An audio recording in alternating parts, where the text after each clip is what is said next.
E a cidade de Corinto estava, porque era o istmo de Corinto, como uma ilha, mas preso no continente por uma linha de terra de uns 6 a 8 quilômetros. E a cidade de Corinto estava exatamente aí, de modo que tinha porto de um lado e porto do outro.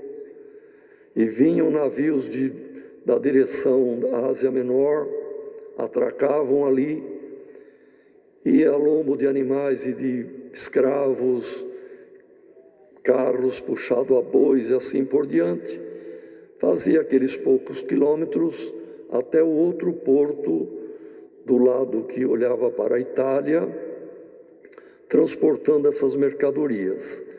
E vice-versa, tinha mercadoria que vinha da Itália, da Espanha, do norte da África, e ia para o Oriente Médio e a Ásia Menor. Então era um fluxo de muita gente, muito comércio, muito dinheiro. E onde há prosperidade, irmãos, no sentido material, porque tem gente que confunde as coisas, acha que ser abençoado por Deus e prosperidade material, dinheiro, posição, aquisição de bens, é bênção de Deus. E não é bem isto. No Velho Testamento, que tudo que aconteceu no Velho é sombra do Novo. No Velho Testamento, a promessa de Deus para Israel era terra prometida, terra mesmo aí na Palestina. Abraão foi abençoado, e aí em seguida vem, ele tinha 3.000 ovelhas, não sei quantos mil cabritos, e por aí vai, muito ouro e prata. E tudo no Velho Testamento, quando alguém era abençoado, veja a história de Jó. Era um número de camelos, de ovelhas, dinheiro, terra. Por quê? A promessa de Deus também era na terra. Mas em Cristo Jesus, irmão, ser abençoado por Deus não tem o mesmo significado do Velho Testamento. Porém, tem quem confunde. E tem, inclusive, teorias. A teoria da prosperidade. Isso aconteceu agora no período do Iluminismo, em alguma igreja evangélica, que a prova que Deus abençoava o crente eram os bens terrenos que ele possuía. Ora, irmãos, isto é uma forma de entender, porque Jesus explicou quando disse que seguissem-no. E Pedro fala: Senhor, e nós que tudo deixamos para te seguir, como seremos abençoados? E Jesus respondeu: venham, mesmo aqui na terra, vocês vão ser abençoados em casas, em famílias, e terão, porque nós chegamos na casa de um irmão, é a nossa casa, irmão. Chegamos na congregação do Brás, é a nossa congregação. Vamos na congregação do Bom Retiro, vamos em Campinas, vamos lá no Amazonas, estamos dentro da casa do Senhor, é a nossa casa. Então nós temos uma bênção de Deus em amigos, irmãos, irmãs, casas, os que nos acolhem, mas mais do que isto, tereis a vida eterna. Então, temos um hino que cantamos, que grande bem é ter a vida eterna. E esse bem nós temos, e a prosperidade do crente em Cristo Jesus é a sua vida espiritual. É aquele que tem dons, que tem paciência, tem humildade, tem santidade, tem amor. Este é um crente abençoado.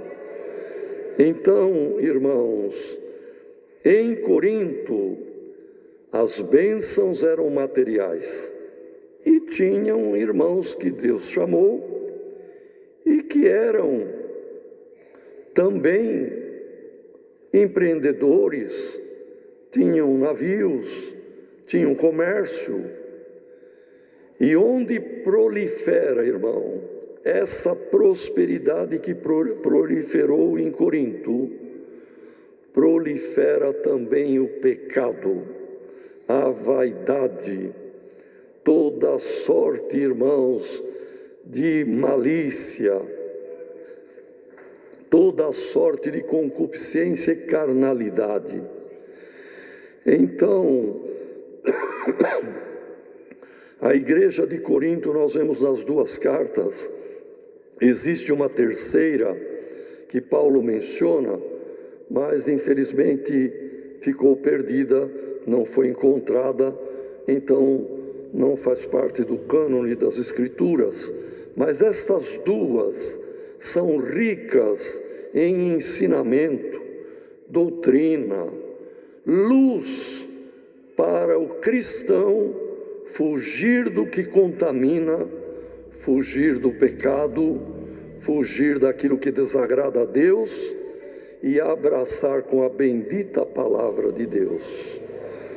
Então Paulo, aproveitando, irmãos, ele fala 2 ou 3 vezes nesse pequeno trecho aqui, que o que aconteceu com a Israel do passado, tendo saído do Egito, onde eram escravos, e aquela caminhada pelo deserto, que seria, mesmo na multidão de homens e mulheres que estavam, seria de poucos dias, irmãos, questão de 2 meses, no máximo, para ir devagar, chegariam à terra prometida.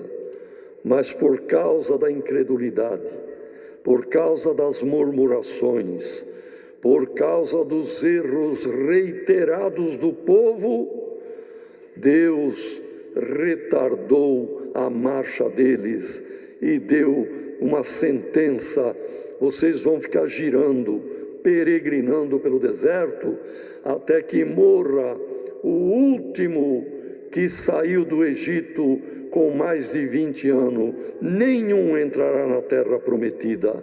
O povo que entrou foi os que saíram menores de 20 anos e os que nasceram no deserto, exceto as 2 exceções.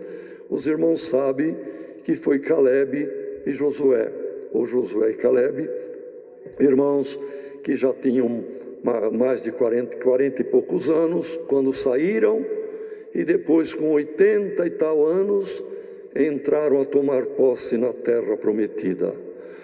E isto Paulo usa dizendo: o que aconteceu com eles é uma figura, é uma projeção, é uma comparação muito, sabe, irmãos, perfeita, muito parecida com o que acontece com a igreja cristã.